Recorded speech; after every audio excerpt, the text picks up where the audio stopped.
I'm going on a track day. I've just fitted some gold valves to my forks, so we'll get these fitted and then we'll get going.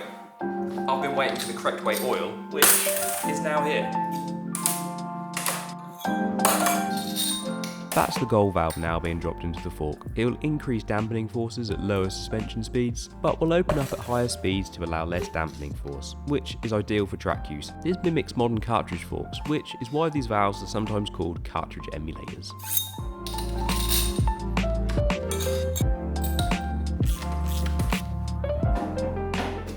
So the plan is to test the fork. I'm doing an evening session, so everything's going to go real quickly, but I'm going to try and rig a microphone up to my helmet and do a whole lap while mic'd up.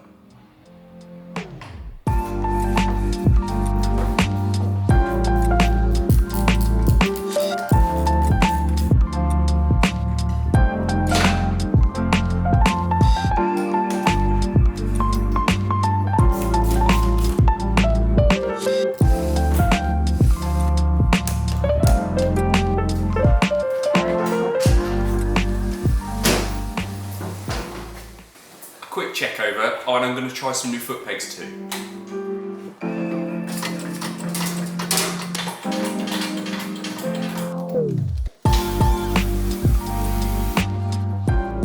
The new pegs are way shorter. It feels quite hard sometimes to get my knee out because my foot's already so far out, so hopefully this will help.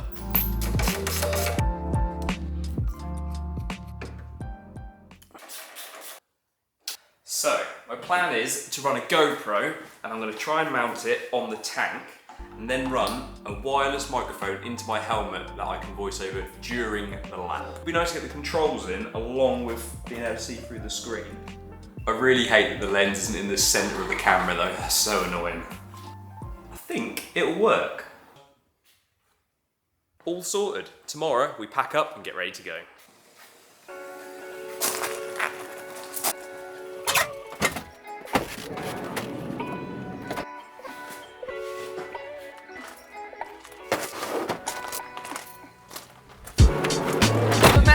Coffee. You don't want to advertise the bad coffee. 10p cheaper here. Save yourself £1.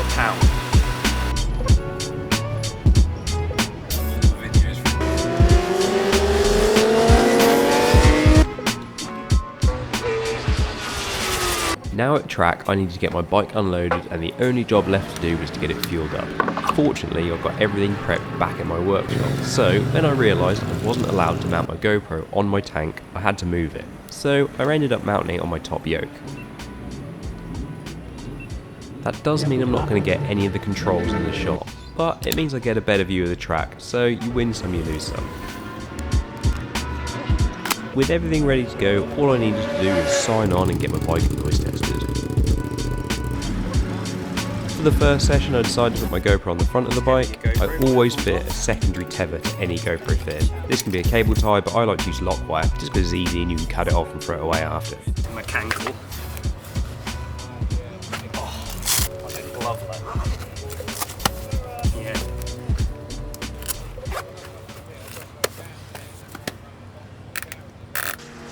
Now everybody on track has to do 2 cycling laps, that's why everybody here is bunched up. Once they're done, you've got the rest of the session, and I got an extra flying lap. And it was less flying and more of a wobble round, feeling out my ankle and trying to get used to these new forks that felt horrendous to start with.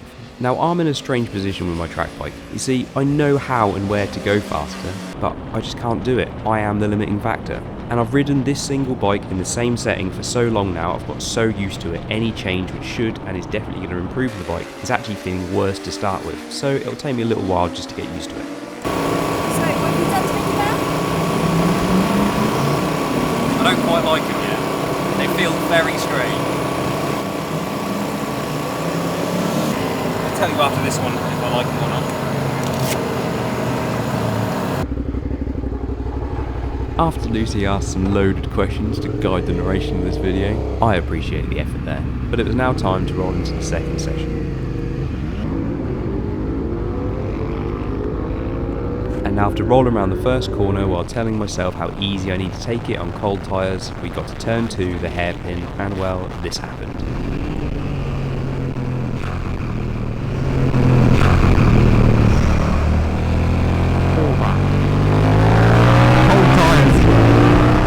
The session was temporarily red flagged and I had to pull into an exit which was fenced off. Typical. Oh, can you not come in here? Oh.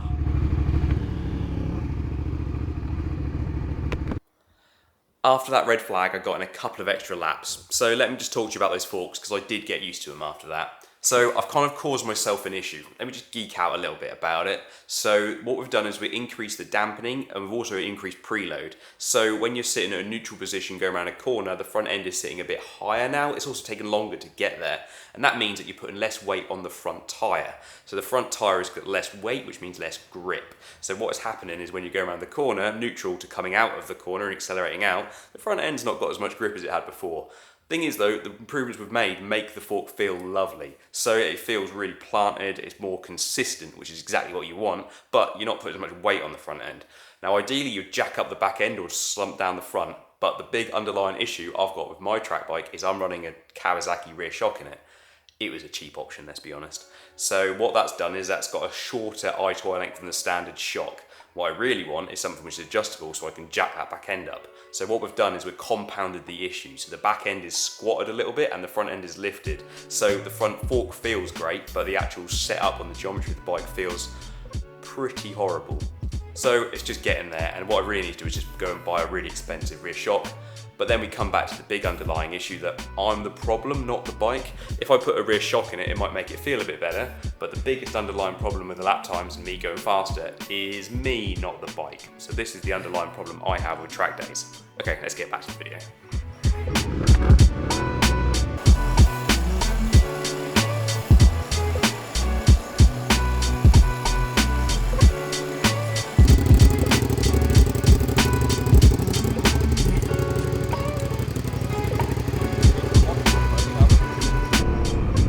Rolling down pit lane into a sunset is one of the best feelings there is. There's nothing better. But I think it's time we get on with that full lap.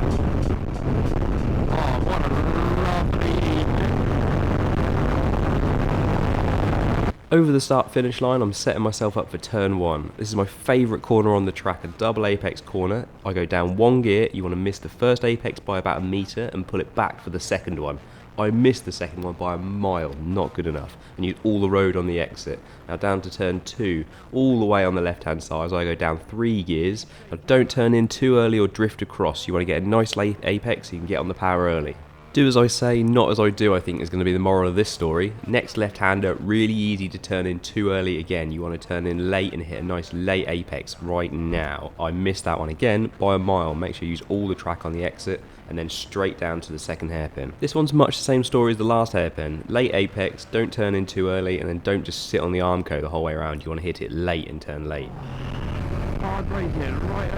That's not too bad. I hit the apex on the way out. I did drift on the way in though, you could hear the engine noise, so I could have braked way later. Now the next corner's all about being brave. You can go through here quicker than you think. Make sure you hit the first apex and use all of the road on the way out. I missed it because that guy was overtaking me. We'll use that as an excuse. Now this corner is tricky. You need to get the bike slowed down before you turn in so you don't drift out too far here. That way you can get a nice drive on the way out, because this corner now is the most important one on the track. Don't turn in too early because you need to get a really nice drive out onto the back straight. For a little bike like mine, that is the most important thing, otherwise you'll lose that top end at the end of the straight. Now you tuck in and go through the gears down the back straight. Now the next corner can be the most scary because you come into it the fastest, but the key to this corner is to scrub off your speed while you're turning around the left-hander. It's all about trail braking while you're going around the corner. Make sure you stay right to the left-hand side, go down one gear here and then tip it into the right-hander on the power before you hit the apex and drive down to the bomb hole. Now the bomb hole, you want to stay as right to it as you can because it's less aggressive on the right-hand side. If you hit it slightly more a metre to the left, horrible. Now go into corums. I go into here fast so you can't hold your line. It forces you to drift out a little bit left, and then you start scrubbing off the speed in the corner and drifting back over to the right hand side. Make sure you're right at the right hand side, down 2 gears, flick it left onto the start finish straight. The thing there is to go wide around corums, square yourself up so you can slow down for the next corner so you get the drive down the back finish straight. And that is a mediocre lap of Snetterton. Right, let's get packed up and go home. So I think you can tell from that I'm the problem, not the bike. There's way more time to come out of my riding than the bike, but that's the problem I'm in. I know how to make the bike faster. I also know how to go faster around the track and how I should be riding. The problem is doing it. It's not that easy. I see it all the time.